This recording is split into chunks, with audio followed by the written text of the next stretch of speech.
James had contracted cold symptoms, and we ended up taking him. We lived next door to an ambulance station because his breathing was labored, and they actually took him by ambulance to the Children's Hospital. And from that, we realized that he had contracted RSV. Then about a week after that was when he started having seizures. And at that point, they started looking into some other causes of what the seizures may be. I had done genetic testing, metabolic testing, had a great neurologist, but they were never able to pin anything as to what was happening with James.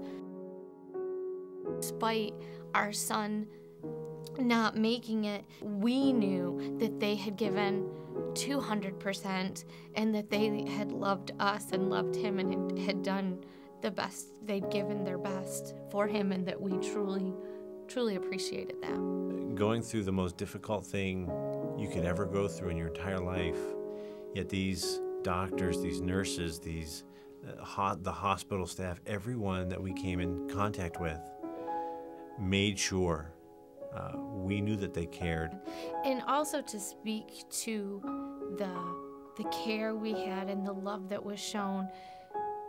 Laura is 17 now.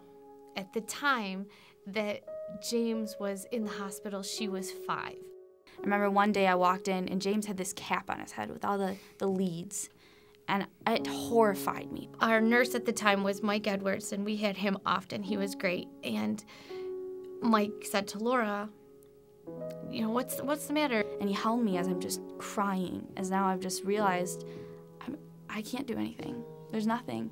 And he goes, I can't. I told him, I was like, Mike, you got to take those off. You got to take them off of my brother's head. And he said, you know what, crawl up in the crib with your brother and I'll be right back. But he came back with this thing of markers, and I sat and I colored James's caps because that helped. I still have the cap. Here it is with the flowers and a sun.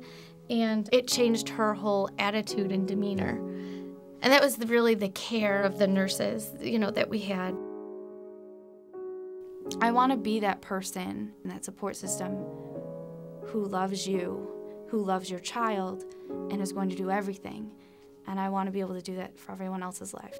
Her goal is to be a pediatric nurse.